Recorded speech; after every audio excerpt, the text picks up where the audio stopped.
Suatu hari di tahun 1980, Robert Safran yang berusia 19 tahun dari Scarsdale, New York, sangat bersemangat ketika dia menuju kampus barunya di Sullivan Community College di Catskills. Dia sangat termotivasi menantikan untuk bertemu orang-orang baru di kampus dan memulai bab berikutnya dalam hidupnya.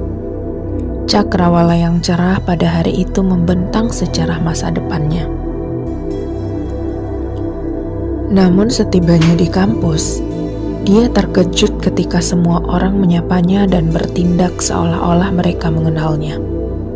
Padahal, Safran belum pernah sama sekali bertemu dengan mereka.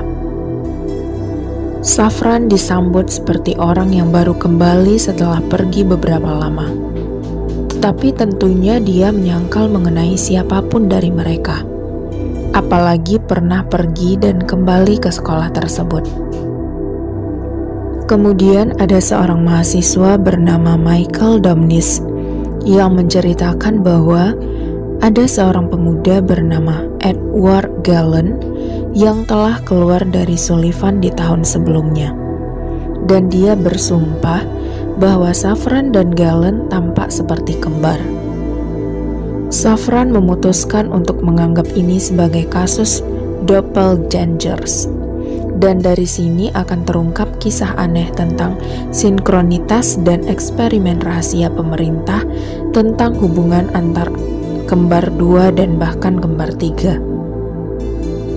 Safran yang penasaran kemudian mencoba menghubungi Gallen dan langsung terkesima dengan kemiripan suara mereka. Keduanya kemudian merencanakan untuk bertemu, dan ketika itu terjadi, mereka berdua tampak seperti bercermin, hampir tidak bisa dibedakan satu sama lain.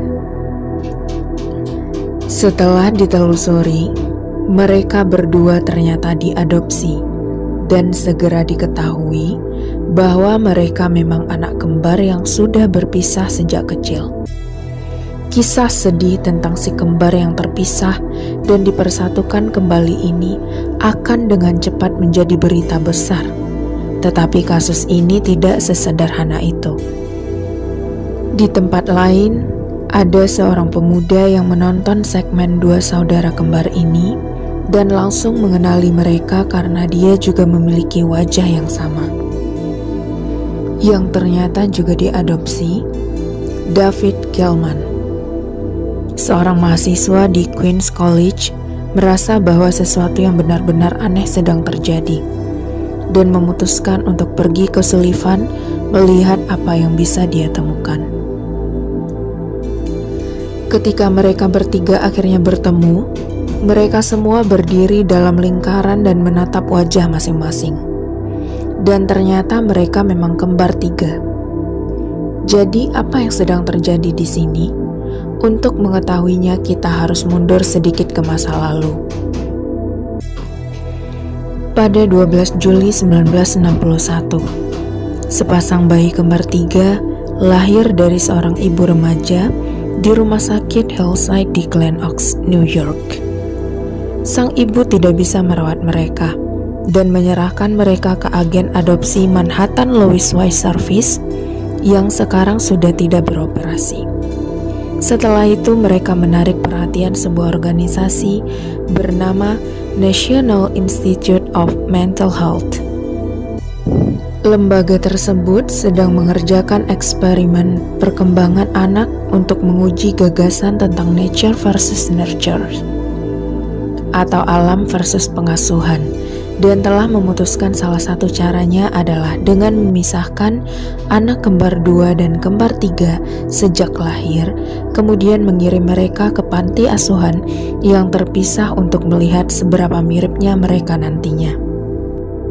Penelitian dilakukan oleh psikiater anak Peter Neubauer dan Viola Burnett, yang dengan cepat berhasil memisahkan anak laki-laki kembar tiga tersebut ke rumah yang berbeda melalui agen adopsi Louis Wise. Setiap dari mereka ditempatkan dengan cermat di masing-masing strata yang berbeda, Yang pertama adalah kelas pekerja buruh David Kalman, kelas menengah Edward Gallen, dan keluarga kelas menengah atas Robert Safran, untuk lebih memahami perbedaan dan persamaan di antara mereka meskipun berbeda pendidikan. Hal ini kemudian berjalan sesuai rencana, dan penelitian pun berlanjut.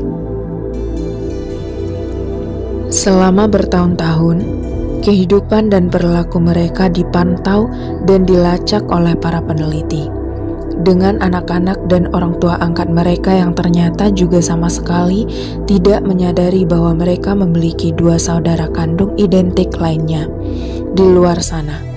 Padahal semuanya ditempatkan secara strategis dalam jarak 100 mil satu sama lain. Kembar lainnya juga dipelajari dengan cara tidak etis yang sama, termasuk beberapa pasangan kembar identik yang semuanya diadopsi melalui agensi yang sama, dan tak ada satupun dari mereka yang mengetahui sedikit pun tentang apa yang sebenarnya terjadi. Orang tua angkat hanya diberitahu bahwa anak-anak tersebut adalah bagian dari studi perkembangan yang tidak jelas, sehingga memungkinkan para peneliti ini memiliki akses ke anak-anak untuk diteliti, dengan tidak satupun dari mereka yang pernah diberitahu tentang apa yang dimaksud dari studi tersebut. Penelitian ini akan berlangsung hingga tahun 1980. Ketika negara bagian New York mulai mewajibkan anak kembar 2 dan kembar 3 untuk tetap bersama. Tetapi bahkan saat itu Safran dan kedua saudara kembarnya yang lain tidak diberitahu bahwa mereka memiliki saudara kandung yang belum pernah mereka temui. Sementara itu, kepala penelitian, Peter Neubauer, tahu bahwa penelitiannya akan dianggap kontroversial, sehingga menolak untuk menulis makalah apapun tentangnya. Ternyata hasil studi itu sendiri mengungkap beberapa hasil menarik. Pada usia 3 tahun, semua saudara mulai menunjukkan perilaku aneh, seperti mengamuk dan membenturkan kepala ke meja dan dinding, yang kemudian dikenal sebagai separation anxiety atau kecemasan akan perpisahan. Seiring bertambahnya usia, mereka semua memiliki berbagai masalah mental, dengan masing-masing dari mereka akhirnya masuk dan keluar dari rumah sakit jiwa. Namun para peneliti tidak melakukan apa-apa selain menonton dari jauh saat ini terjadi. Kalman kemudian menyesali hal ini. Mereka yang mempelajari kami melihat bahwa ada masalah yang terjadi, dan mereka bisa saja membantu. Itulah hal yang paling membuat kami marah. Mereka bisa membantu dan mereka tidak melakukannya. Segera setelah si kembar 3 bertemu kembali secara kebetulan dan mengetahui apa yang sedang terjadi, mereka menjadi sensasi media, muncul di seluruh berita dan di berbagai program TV serta acara bincang-bincang. Ketiga bersaudara itu pindah untuk tinggal bersama dan bahkan membuat restoran di Soho bersama-sama. Mereka akan bertemu sebentar dengan ibu kandung mereka, yang ternyata tidak ingin berhubungan dengan semua itu dan tidak ingin menjalin hubungan kembali dengan mereka. Sementara itu, orang tua angkat masing-masing dari mereka mengungkapkan eksperimen rahasia ini dan berencana untuk menempuh jalur hukum. Meski akhirnya gagal karena tidak ada aturan yang jelas yang mengatur studi perilaku dan tidak ada undang-undang yang melarang pemisahan anak kembar ketika ini terjadi. Tragedi mengejutkan kemudian terjadi pada tahun 1995, ketika Gallen mulai menunjukkan gejala gangguan bipolar dan masalah kesehatan mental lainnya, hingga akhirnya bunuh diri. Ini membuat dua saudaranya yang tersisa menjadi bersitegang dan memilih untuk berpisah setelahnya. Kamu mungkin bertanya-tanya apa yang terjadi pada dalang di balik seluruh eksperimen kejam ini, Peter Neubauer.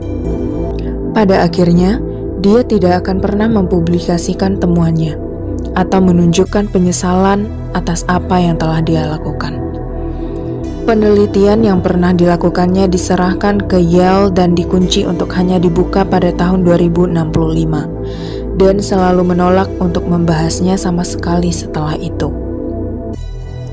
Neber hanya menyebutkan masalah ini secara sepintas dalam bukunya Nature's Tambourine, The New Genetic of Personality tahun 1996. Setelah itu dia meninggal pada tahun 2008 dan membawa rahasia yang dia miliki ke liang kubur. Kasus eksperimen kembar tiga ini kemudian menjadi subjek film dokumenter yang disutradarai oleh Tim Wardell berjudul Three Identical Strangers dan telah menunjukkan bahwa tampaknya tidak ada batasan kemoralan untuk beberapa ilmuwan yang ingin mencoba membuktikan gagasan-gagasan gila mereka. Jelas ada beberapa hubungan antara anak kembar dua atau kembar tiga, terutama hubungan psikis, tetapi apakah ini benar-benar cara untuk mencoba membuktikannya? Untuk saat ini, eksperimen tak bermoral ini telah dihentikan, tetapi tidak diragukan lagi bahwa akan ada yang lainnya, yang mungkin lebih jahat dari ini, dan kita dibiarkan bertanya-tanya seberapa jauh kita bisa menggali misteri ini.